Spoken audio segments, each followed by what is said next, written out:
Hello बच्चों, welcome to सार classes. अभी की इस वीडियो में हम लोग पढ़ेंगे 10th क्लास बायोलॉजी से एक बहुत ही इंपॉर्टेंट सा चैप्टर जिसका नाम है नियंत्रण एवं समन्वय, यानी कि कंट्रोल एंड कोऑर्डिनेशन। चैप्टर बहुत ही ज़्यादा इंपॉर्टेंट है, बोर्ड के नज़रिए से तो इम्पोर्टेंट है ही है, साथ ही साथ अगर आप अपनी पढ़ाई को कंटिन्यू करते हो और कोई कॉम्पिटिटिव एग्जाम में बैठते हो तो वहाँ भी इस चैप्टर से सवाल आने के चांसेस होते हैं।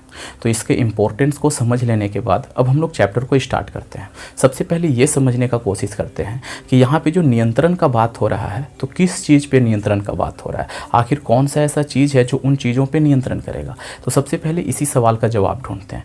तो यहाँ पे नियंत्रण होगा हमारे शरीर के विभिन्न अंगों पे। कौन करेगा ये नियंत्रण? तो ये नियंत्रण करेगा हमारा दिमाग। जैसे कि हमारे शरीर के जितने भी अंग हैं सभी अंगों पे हमारे दिमाग का कंट्रोल है, वही इसको क्या कर रहा है, आदेश दे रहा है, और उसी आदेश के अकॉर्डिंग हमारा जो शरीर का अंग है ना वो क्या कर रहा है, काम कर रहा है। तो कंट्रोल के बारे में समझ में आ गया। अब हमें जो ये पढ़ना है इस चैप्टर में कंट्रोल के बारे में, वो ना सिर्फ इंसानों के बारे में पढ़ना है बल्कि पेड़ पौधों के बारे में भी पढ़ना है। अब आप लोग कहोगे कि सर पेड़ पौधों में भी कंट्रोल होता है क्या? तो बिल्कुल होता है। पेड़ पौधों को आप लोगों ने देखा होगा वृद्धि करते हुए, तो उनका जो वृद्धि होता है, जो विकास होता है, जो वो बढ़ते हैं तो वो एक प्रॉपर मैनर में बढ़ते हैं।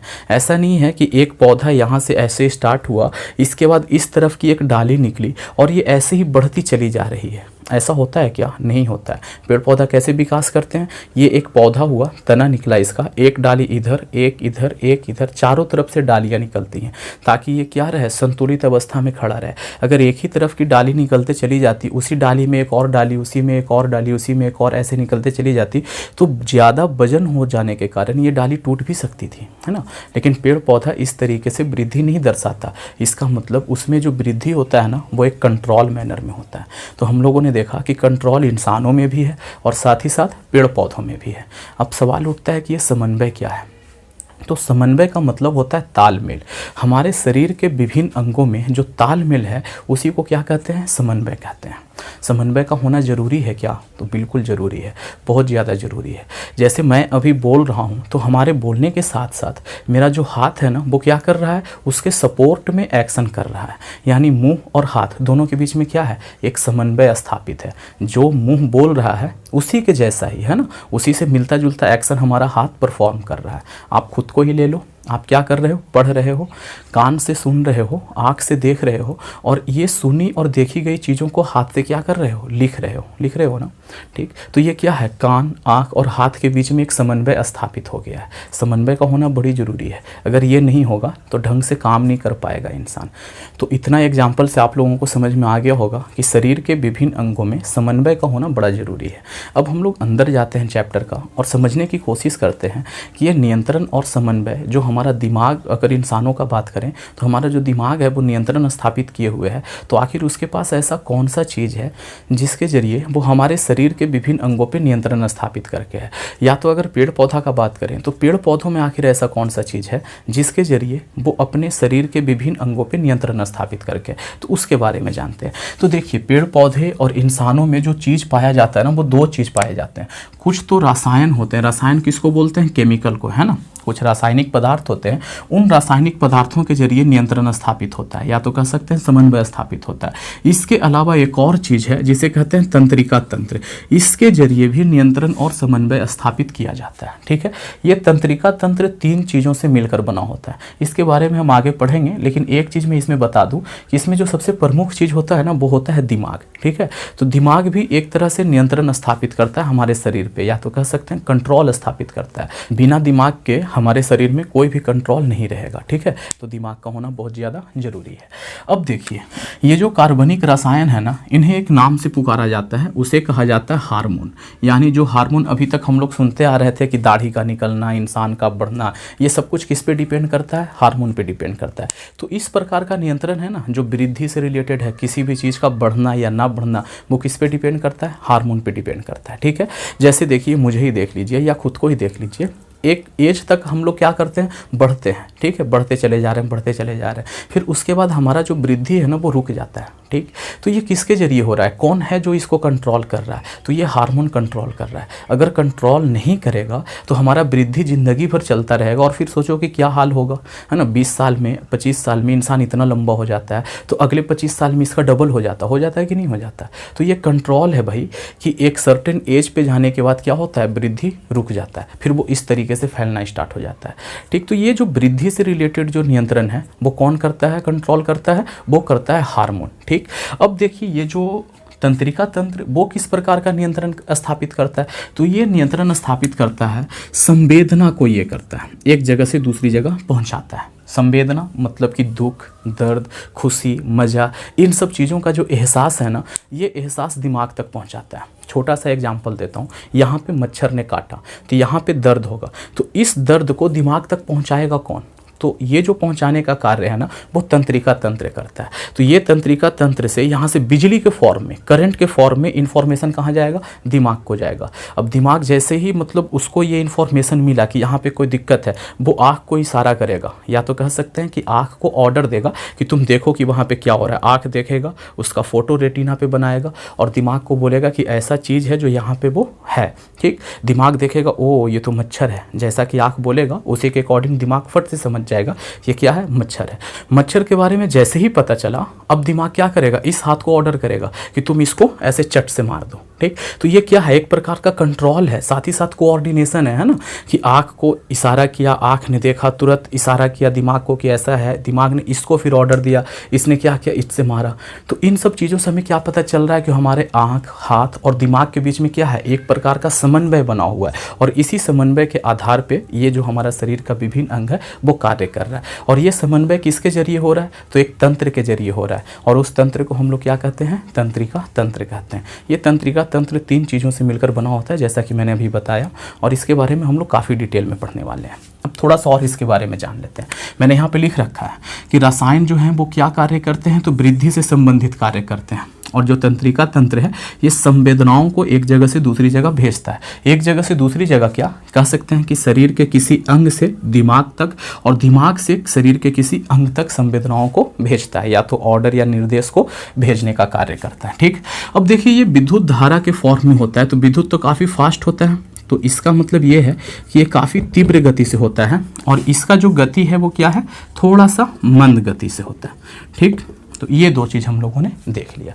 इतना देखने के बाद अब हम टॉपिक में एंटर करेंगे। सबसे पहला जो टॉपिक है वो टॉपिक है पौधों में किस प्रकार से नियंत्रण स्थापित होता है, पौधों में नियंत्रण एवं समन्वय, ठीक है। तो पौधों में जो नियंत्रण स्थापित होता है वो स्थापित होता है सिर्फ इसके जरिए, रसायनों के जरिए, यानी कि हार्मोन्स के जरिए। अब आप लोग कहोगे तंत्रिका तंत्र के जरिए क्यों नहीं भाई, तो तंत्रिका तंत्र का जो मेन चीज़ है वो क्या है, ब्रेन है ना। और ब्रेन सिर्फ जंतुओं में होता है। पेड़ पौधे को कभी देखा है क्या दिमाग लगाते हुए, उसके पास कोई दिमाग होता है, नहीं होता है। तो जब उसके पास दिमाग ही नहीं है तो दिमाग से संबंधित जो तंत्र है जिसे हमने तंत्रिका तंत्र नाम दिया है वो कहाँ से आएगा, ठीक। तो पौधे में जो ये है मतलब कि नियंत्रण और समन्वय की घटना होती है वो किसके जरिए संपन्न होती है, रसायनों के जरिए। उन रसायनों को क्या कहा जाता है, हार्मोन कहा जाता है। ओके, इतना समझ में आ गया। अब हम लोग पौधों में नियंत्रण एवं समन्वय की घटना देखेंगे कैसे, कैसे पता चलेगा कि पौधे नियंत्रित ढंग से अपना कार्य कर रहे हैं। जैसे हम लोगों को अगर एग्जाम्पल लेना रहे, इंसानों का एग्जाम्पल लें, तो दौड़ते दौड़ते रुक जाते हैं, तो ये क्या है, एक कंट्रोल है, एक प्रकार का हमारे अंदर कंट्रोल है। हम बोल रहे हैं, बोलते बोलते चुप हो जाएं तो क्या है, एक प्रकार का कंट्रोल है। हमारा बोलना भी कंट्रोल है, हमारा चुप होना भी कंट्रोल है। लेकिन पेड़ पौधा तो ऐसा कोई कार्य करता नहीं, तो हम लोग कैसे देखें भाई कि उसके अंदर कंट्रोल है या कोऑर्डिनेशन है। तो इस चीज़ को देखने के लिए पेड़ पौधा जो है एक प्रकार का गति करता है। उन गतियों को ध्यान से देखिए तो पता चलेगा कि पेड़ पौधा भी जो है ना वो नियंत्रित ढंग से गति कर रहे हैं। जैसे कि छोटा सा एग्जाम्पल लेते हैं, आप कोई बीज डालते हो ज़मीन के अंदर, तो वो जो बीज है वो अंकुरित होता है और उसमें से एक छोटा सा पौधा निकलता है, ठीक। और वो पौधा क्या होता है, सतह से ऊपर आने लगता है, ज़मीन को हटाते हुए जो मिट्टी होती है उसको विस्थापित करते हुए धीरे धीरे बाहर निकलती है। तो ये एक प्रकार का कंट्रोल है ना, कि भाई जो पौधा निकला है उस बीज में से वो सीधा कहाँ आ रहा है, ऊपर आ रहा है, वो नीचे क्यों नहीं गया। नीचे भी तो जा सकता था ना। या तो जिस मतलब मान लो कि ये बीज है, ऐसे डाले हैं, यहाँ से पौधा निकला और ये सतह है मिट्टी का, तो ऐसे निकल के ये मिट्टी में ही अंदर अंदर जाते रह सकती थी। तो ऐसे तो नहीं जाती है ना, यहाँ से पौधा निकलेगा सीधा कहाँ चला जाएगा, ऊपर चला जाएगा। या तो कुछ ऐसे भी पौधे होते हैं जो यहाँ से निकल के सीधा कहाँ चले जाते हैं, नीचे चले जाते हैं। तो ऊपर जा रहा है या नीचे जा रहा है, तो ये कंट्रोल मैनर में हो रहा है। जाने को तो सीधा भी जा सकता था, सीधा नहीं जाता है ना। तो ये एक प्रकार का कंट्रोल दिखाता है। तो इस प्रकार का जो ये है गति है, जो कि यहाँ से निकला सीधा ऊपर जा रहा है, ये गति किसी भी पौधे में वृद्धि को दिखाता है। तो इसको बोलते हैं कि वृद्धि संबंधित गति। ठीक, अब पौधे सिर्फ इसी प्रकार की गति नहीं करते हैं, उनमें और भी प्रकार की गतियाँ पाई जाती हैं। मैंने यहाँ पे कुछ लिख रखे हैं। एक गति उसमें ऐसा होता है कि एक पौधा होता है जिसकी पत्तियों को अगर आप टच कर दो ना, तो वो पत्ती क्या हो जाता है, ऐसे मुड़ जाता है, फोल्ड हो जाता है। उसको छुई मुई का पौधा बोलते हैं, ठीक है, या छुई मुई की पत्ती बोलते हैं। तो ये मुड़ जाने से उसके वृद्धि का कोई लेना देना नहीं है। वृद्धि का मतलब पौधा बढ़ नहीं जाएगा उस पत्ती के ऐसे मुड़ जाने से, ठीक है। तो कुछ ऐसी गति होती हैं जो पौधे की वृद्धि के लिए कार्य करती हैं, और कुछ ऐसी गति होती हैं जिनका वृद्धि से कोई लेना देना नहीं होता है। पौधे में और भी गतियाँ अभी मैंने बताया कि होती हैं, तो उन्हीं गतियों को थोड़ा सा देख लेते हैं। एक गति होता है वृद्धि प्रेरित गति, जैसे कि मैंने आप लोगों को अभी बताया।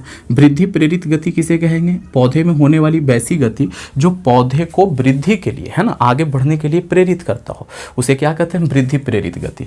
ये किस प्रकार के पौधों में पाया जाता है बच्चों, तो ये आरोही पौधों में पाया जाता है। आरोही पौधा किसे कहते हैं, तो जो ऊपर की ओर चढ़े ना, उसे कहते हैं आरोही पौधा। तो उनमें जो गति पाई जाती है उसे क्या कहते हैं, वृद्धि प्रेरित गति। ठीक, अब देखिए मैं आप लोगों को दिखाता हूँ कि इसमें होता क्या है। तो मान लीजिए आपने मटर का एक पौधा लगाया, या तो कोई भी एक पौधा लगाइए ना जो कि लत्ती के समान हो, है ना, लत्ती समझते होंगे आप लोग, लत्ती के समान जो पौधा होता है ना वो लगाइए। गुलाब का पौधा लगा दीजिए, वो भी तो लत्ती के जैसा ही होता है ना।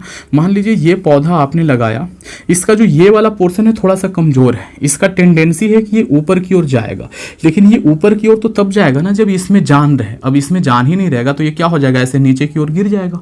ठीक है जी।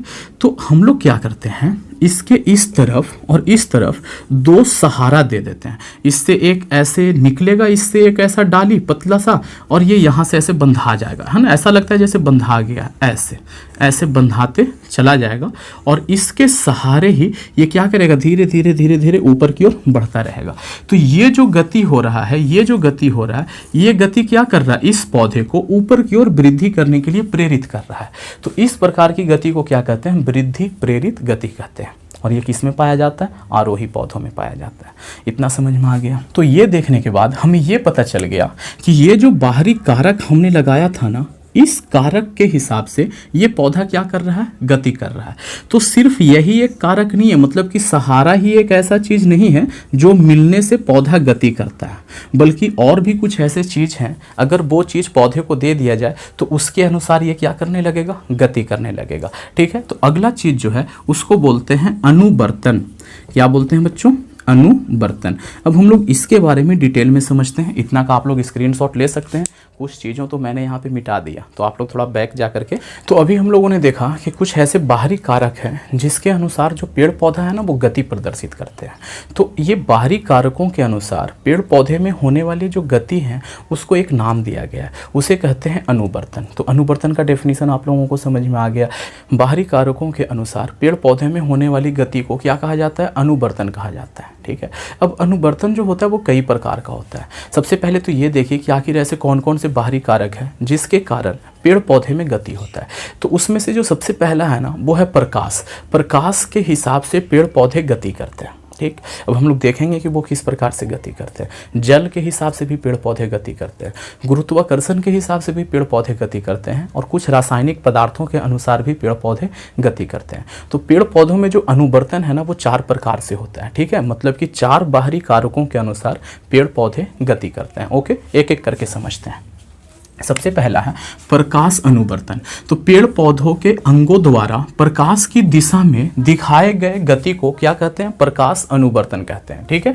मान लीजिए कि हमने क्या किया है, इस गमले में एक पौधा लगा दिया है, इस गमले में ऐसे एक पौधा लगा दिया है और इसको एक अंधेरा कमरा में इस तरीके से रख दिया है और कमरे का यहाँ पे ये खिड़की खोल दिया है, यहाँ से प्रकाश आता है। ठीक है, तो ये जो पौधा है ना कुछ दिन तो ऐसे चलेगा, फिर धीरे धीरे इस ओर मुड़ जाएगा। ठीक है, जिससे ये समझ में आता है कि ये जो पौधा है वो प्रकाश की दिशा में क्या हो जाता है, बेंड हो जाता है, मुड़ जाता है। ठीक है, तो इस घटना को क्या कहते हैं, प्रकाश अनुवर्तन कहते हैं।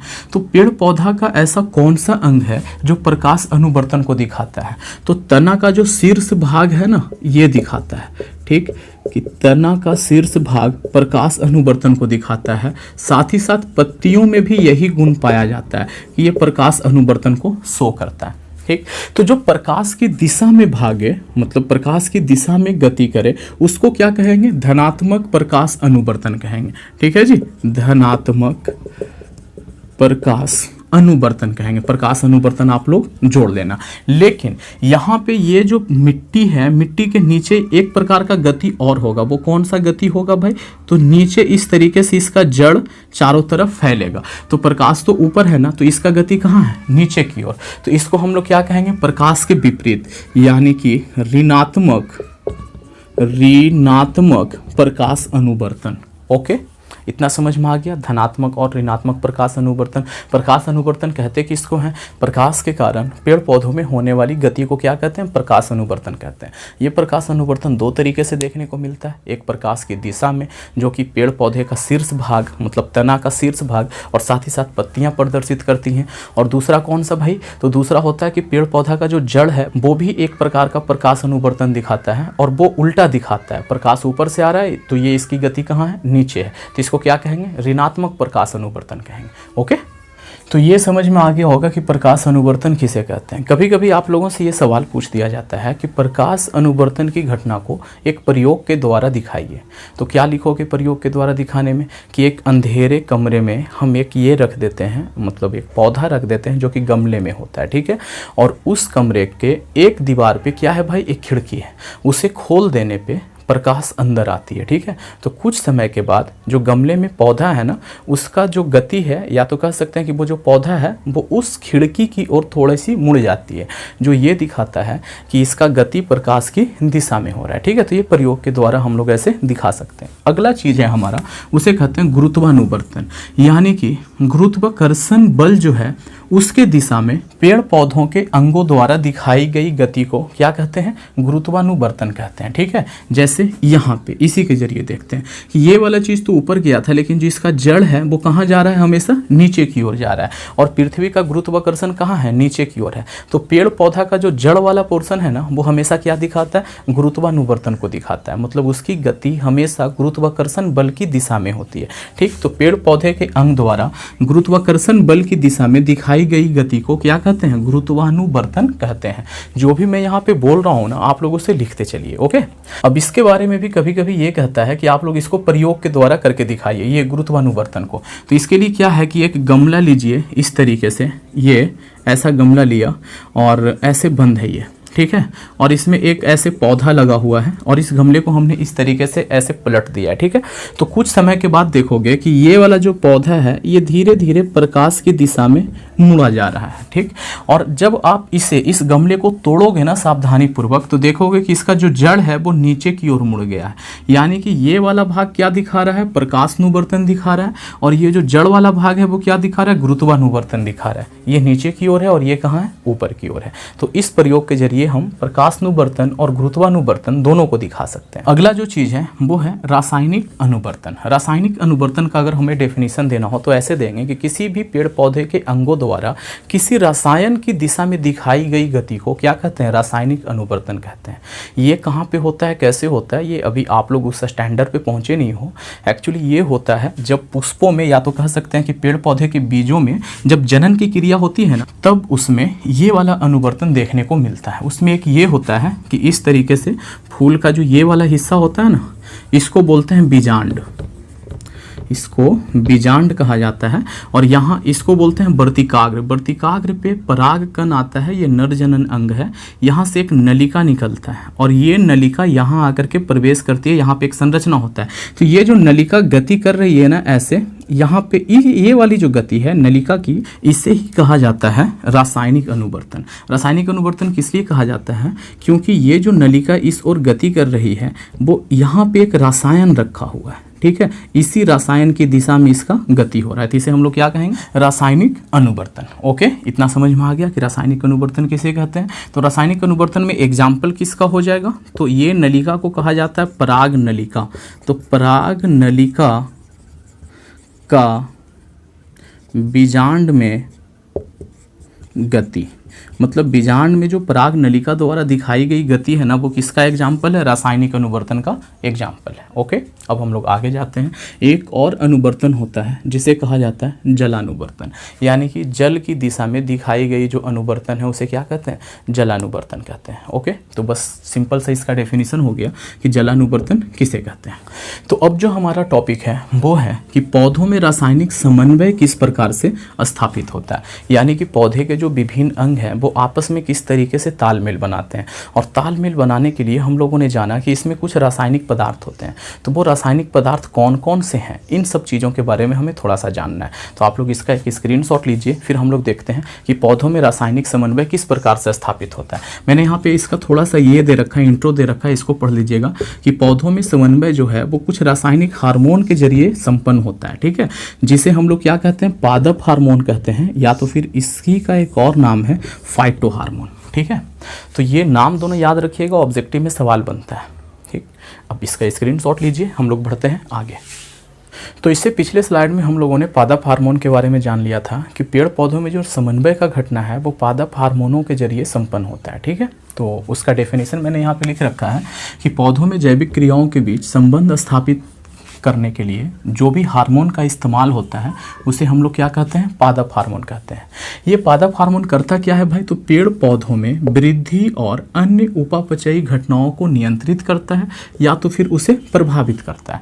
यानी पेड़ पौधा कितना बढ़ेगा या अन्य उपापचयी घटना, उपापचयी घटना अन्य में कौन सा? जल का ऊपर तक पहुंचना नीचे जड़ से, या तो फिर भोजन का शरीर के अन्य हिस्सों में फैलना, फल का पकना, पत्तियों का गिर जाना, पत्तियों का कुछ समय तक हरा रहना, ये सारा कुछ जो घटना है ना उसे ये हार्मोन क्या करता है? नियंत्रित करता है या तो बुरी तरह से प्रभावित करता है, दो में से एक काम करता है, ठीक है।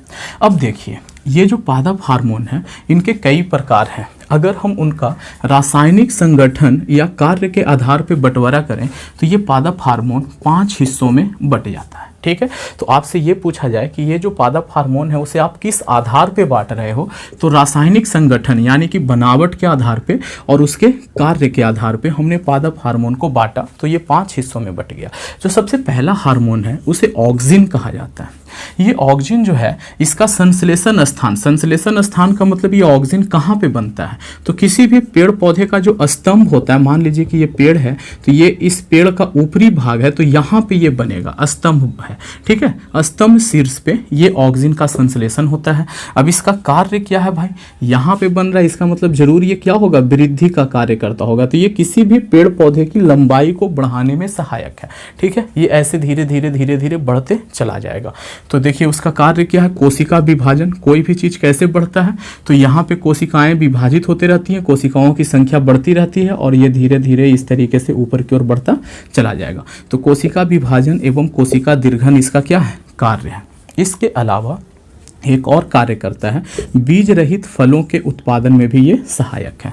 वैसा फल जिसमें बीज नहीं होता है उसे बीज रहित फल कहते हैं, तो उसके उत्पादन में भी ये ऑक्सिन जो है वो क्या है? सहायक है।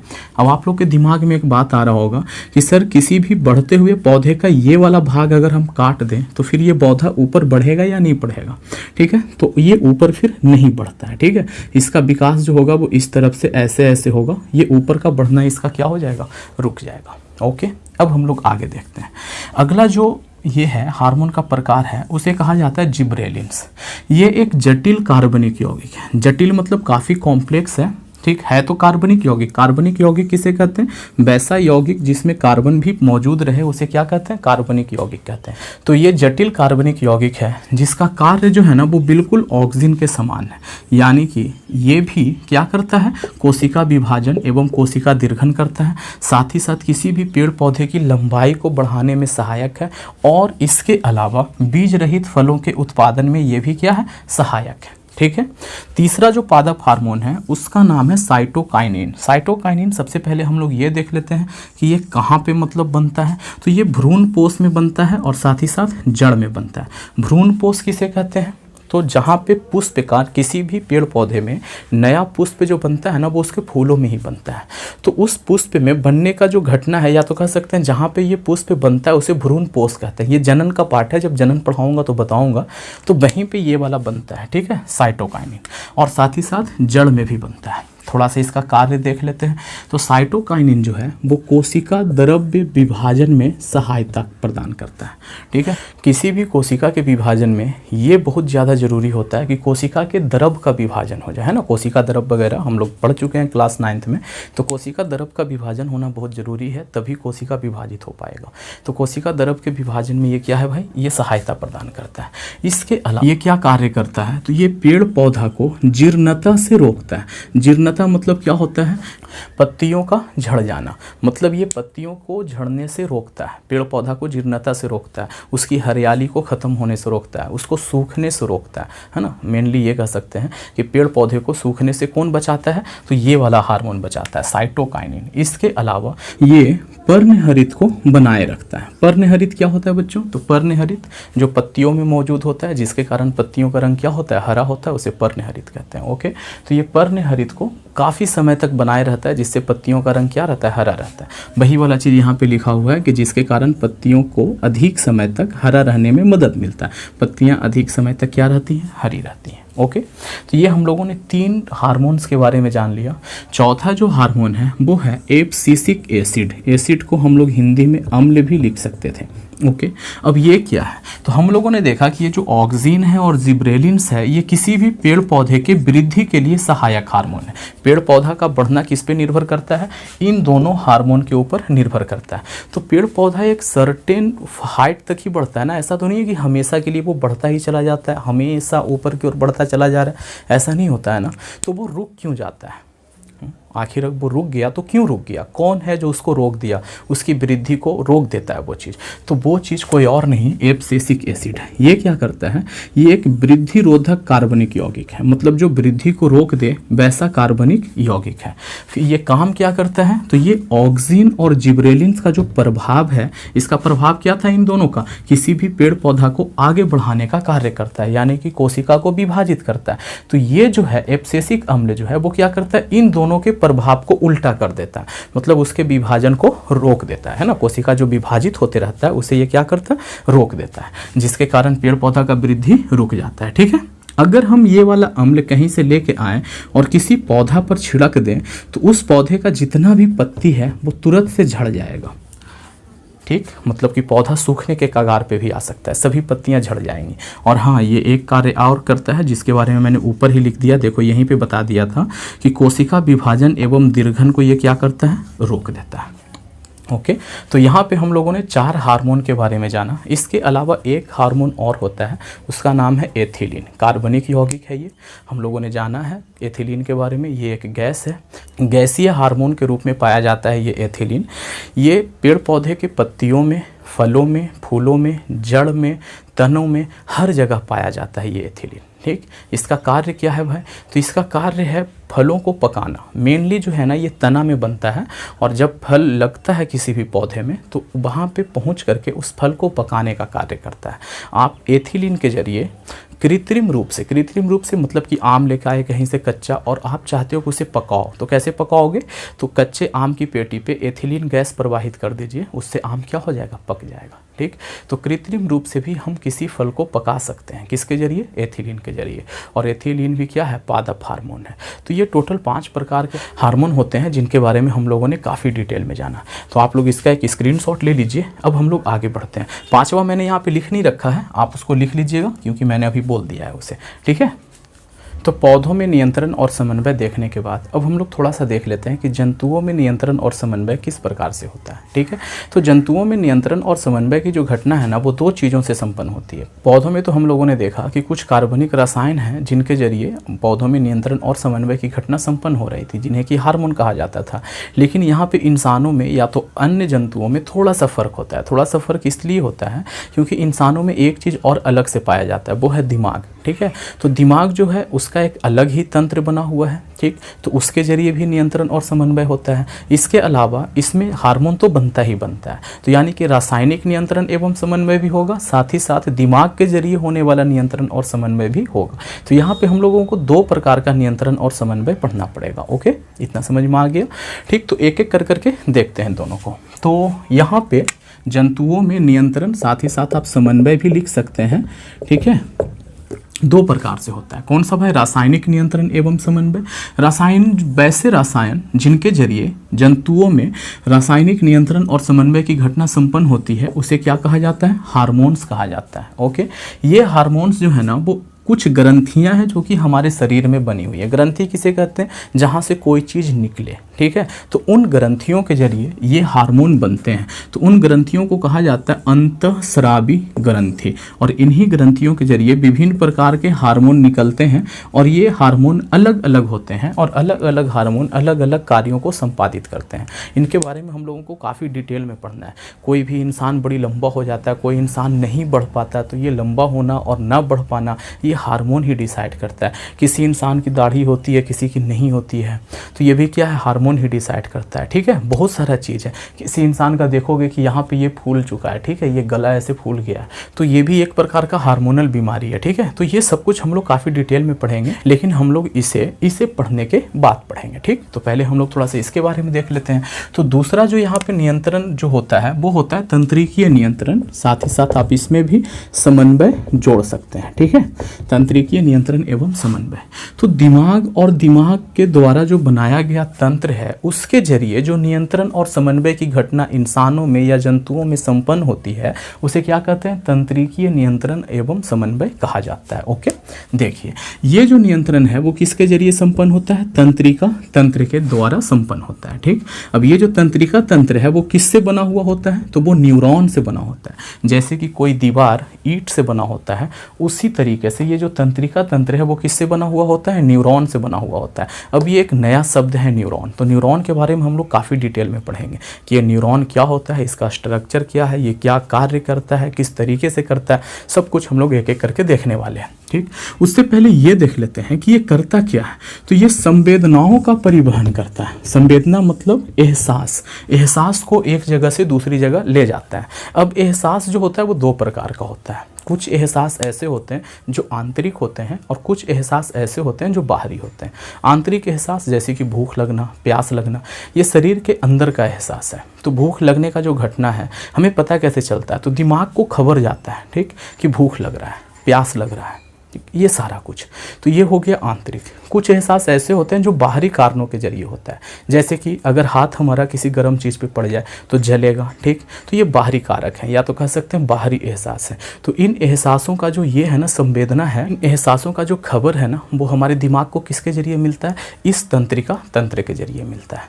तो इसके बारे में भी हम लोग काफ़ी डिटेल में पढ़ेंगे। तो मैंने यहाँ पे लिख रखा है जैसे कि भूख, प्यास, दुख, रोग, ये सभी के सभी क्या है? आंतरिक संवेदना है। इसके अलावा गर्मी लगना, सर्दी लगना, विद्युत के झटके लगना, ये सब के सब क्या है? बाहरी संवेदना है। सवाल उठता है कि ये जो तंत्रिका तंत्र है वो किन किन चीज़ों से मिलके बना हुआ है? तो ये मस्तिष्क से बना हुआ है, मेरु रज्जु से बना हुआ है, और कुछ तंत्रिकाएं हैं उनसे बना हुआ है। इसको सबसे लास्ट में मैंने इसलिए लिखा है क्योंकि इसके बारे में अभी हम लोग कुछ नहीं पढ़ेंगे, इसके बारे में डिटेल में पढ़ेंगे। तो जो हमें अब पढ़ने के लिए रह गया है वो ये पढ़ने के लिए रह गया है मस्तिष्क क्या है, मेरु रज्जु क्या है, ये क्या है, न्यूरॉन क्या है, और इसके अलावा कौन कौन से हार्मोन होते हैं। तो ये सब कुछ हम लोग पढ़ेंगे नेक्स्ट वीडियो में। तब तक के लिए ये वाला वीडियो को आप लोग लाइक कर सकते हैं अगर मज़ा आया है तो, दोस्तों में भरपूर शेयर कीजिए, जितने दोस्त हैं सभी के पास पहुंचाइए इस वीडियो को। और अगर आप चैनल से ज़्यादा फ़ायदा उठाना चाहते हैं तो SR क्लासेस चैनल को सब्सक्राइब कर सकते हैं। सब्सक्राइब करने के बाद बेल आइकन दबा लीजिए और बने रहिए SR क्लास के साथ। Thank you, thanks for watching.